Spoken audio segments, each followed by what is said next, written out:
வணக்கம் குட்டீஸ், தமிழோடு பழகலாம். இந்தியாவின் தேசிய இனிப்பு எது? நேஷனல் ஸ்வீட் எது? விடை ஜிலேபி. தமிழோடு பழகலாம் பகுதியில் இன்று பார்க்க போவது 2 எழுத்து வார்த்தைகளை கண்டுபிடிங்கள். விடைய கமெண்ட்ல டைப் பண்ணுங்க. வீடியோவை சப்ஸ்கிரைப் பண்ணுங்க, லைக் பண்ணுங்க, ஷேர் பண்ணுங்க, கமெண்ட் பண்ணுங்க. குட்டீஸ், இந்த வீடியோவில் சரியான பழமொழி எது, அதோட சரியான பொருள் எது அப்படிங்கிறத தெரிஞ்சுக்கலாம் வாங்க.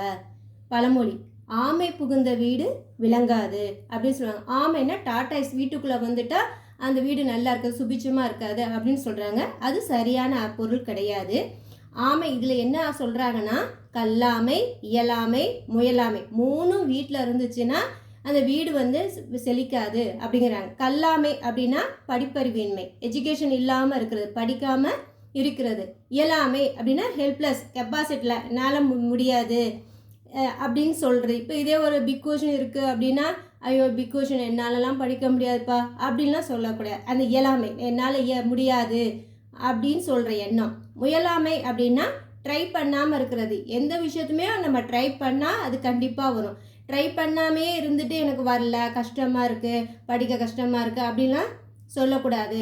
அதுதான் இது. கல்லாமை, இயலாமை, முயலாமை, இந்த 3 ஆமைகளும் தான் வீட்டில் இருக்கக்கூடாது. அதுதான் இதோடைய சரியான பொருள். குட்டீஸ், அடுத்த பழமொழி பார்க்கலாம். கழுதைக்கு தெரியுமா கற்பூர வாசனை? கழுதை, டாங்கிக்கு கற்பூர வாசனை தெரியாது அப்படின்னு சொல்லிட்டு இருக்கோம். ஆனால் அது சரியான கிடையாது. சரியான பழமொழி எதுனா, தைக்க தெரியுமா கற்பூர வாசனை. இதுதான் சரியான பழமொழி. கழு அப்படின்னா அது ஒரு வகை கோரை புல். அதில் தான் பாய் பின்னுவாங்க. தைக்கனா பின்னுறது. இப்போ அந்த பாய் கோரை புல்லில் தைக்கிற பாயில் படுத்தோம் அப்படின்னா அதில் கற்பூர வாசனை வரும் அப்படிங்கிறது தான் சரியான பொருள். அதுதான் கழு தைக்க தெரியுமாம் கற்பூர வாசனை. கழுங்கிறது ஒரு கோரைப்புல். அதில் நம்ம தைச்ச பாயில் படுத்தோம் அப்படின்னா அந்த கற்பூர வாசனை தெரியும் அப்படிங்கிறது தான் சரியான இதுக்கு பொருள். அடுத்த பழமொழி பார்க்கலாம்.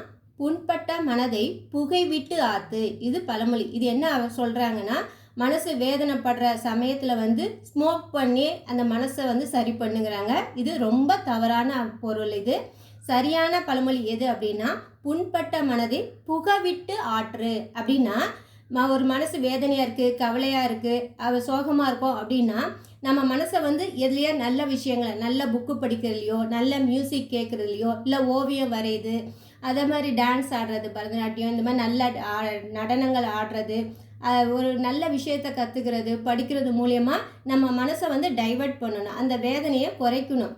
அப்படி தான் மனதை வேதனையை நீக்கணும் அப்படின்னு சொல்கிறாங்க. அதுதான் புண்பட்ட மனதை புகவிட்டு ஆற்று. நல்ல விஷயங்களில் மனசை செலுத்தி நம்ம வேதனையை குறைக்கணும், கவலையை தீர்க்கணும் அப்படின்னு சொல்கிறாங்க. இதுதான் இதோடைய சரியான பொருளாகும். அடுத்த பழமொழி பார்க்கலாம். பந்திக்கு முந்து படைக்கு பிந்து. என்ன அர்த்தம் இப்போ நம்ம புரிஞ்சுக்கிறோம் அப்படின்னா, பந்தினா விருந்துக்கு போகிறப்ப ஃபஸ்ட்டு பந்திலேயே உக்காரணும், அப்போ தான் எல்லா ஸ்வீட்டு பலகாரம்லாம் கிடைக்கும். அடுத்த பந்தி, அடுத்த இதுக்கெலாம் போனோன்னா, 3 நாளுக்கெலாம் போனோன்னா நம்மளுக்கு ஸ்வீட் ஐட்டம்லாம் கம்மியாயிடும் அப்படின்னு சொல்கிறாங்க. அதே மாதிரி படைக்கு பிந்து அப்படின்னா போர் சமயத்தில் பின்னாடி நின்னோம்னா உயிருக்கு ஆபத்து கம்மி அப்படிங்கிற மீனிங்கில் தான் நம்ம இது எடுத்துக்கிறோம். ஆனால் சரியான பொருள் எது அப்படின்னா அது வேற. பந்திக்கு முந்து படைக்கு பிந்து அப்படின்னா, பந்திக்கு முந்துறப்ப நம்ம சாப்பிட்றப்ப நம்மளுடைய ரைட் ஹேண்ட் எப்படி முன்னாடி போதோ அது மாதிரி போர் சமயத்தில் வீரர்கள் இருப்பாங்களே, அவங்க அம்பை வில்லுடைய நாணை பின்னாடிக்கு எவ்வளோ இழுக்கிறாங்களோ அந்த அளவுக்கு அம்பு முன்னாடி பாயும் அப்படின்ட்டு போர் வீரருக்கு சொல்கிறதுக்கான ஒரு பழமொழி தான். ஆனால் நம்ம அதை தப்பாக புரிஞ்சுக்கிறோம். பந்திக்கு முந்து படைக்கு பிந்து, அதாவது பந்திக்கு எப்படி சாப்பிட்றப்ப வலது கை ரைட் ஹேண்ட் முன்னாடி போதோ அது மாதிரி போர் சமயத்தில் வில்லோட நாணை எவ்வளோ இழுக்கிறோமோ அந்த அளவுக்கு அம்பு பாயும் அப்படிங்கிறது தான் இதோடைய சரியான பொருள். அடுத்த வீடியோவில் சந்திக்கலாம்.